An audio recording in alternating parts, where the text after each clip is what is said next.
50 বছরের গুনাহ, তোমার 60 বছরের গুনাহ আমি আল্লাহ এক তওবার কারণে নিষ্পাপ শিশু বানায়া দিব।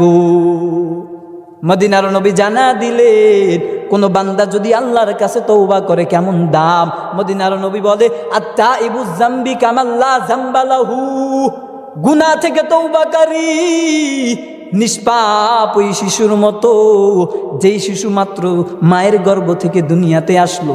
বলে আমি বান্দা যদি তওবা করি আমার আল্লাহ আমার জীবনের পেছনের সব গুনাহগুলো মাফ করে দিবে, দিয়ে আমি বান্দাকে রবের কাছে বড় দামি বানায় দিবে।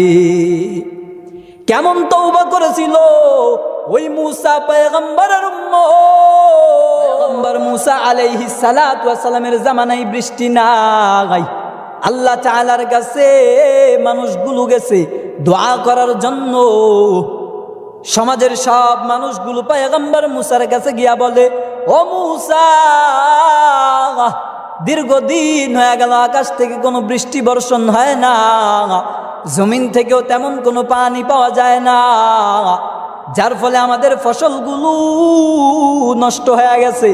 বৃদ্ধ মানুষগুলো বড় কষ্টে, শিশুগুলো বড় কষ্টে, গবাদি পশুগুলো বড় কষ্টের মধ্যে আছে।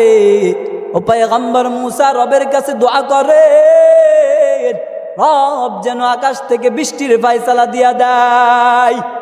পয়গম্বর মুসা 70,000 মানুষদেরকে নিয়ে রবের কাছে কান্নাকাটি করার জন্য চলে যায়।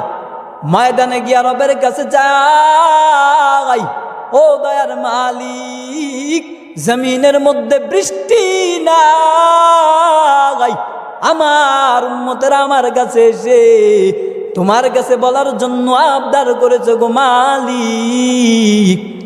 আল্লাহ এবার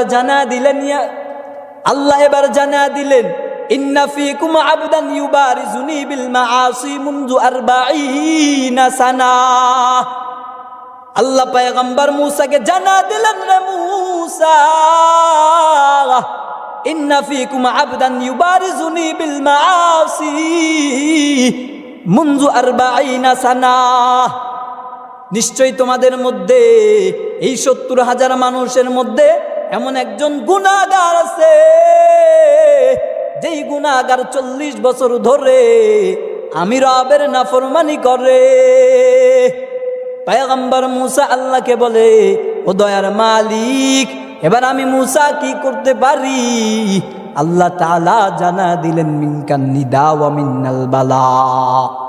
আল্লাহ জানা দিলেন মুসা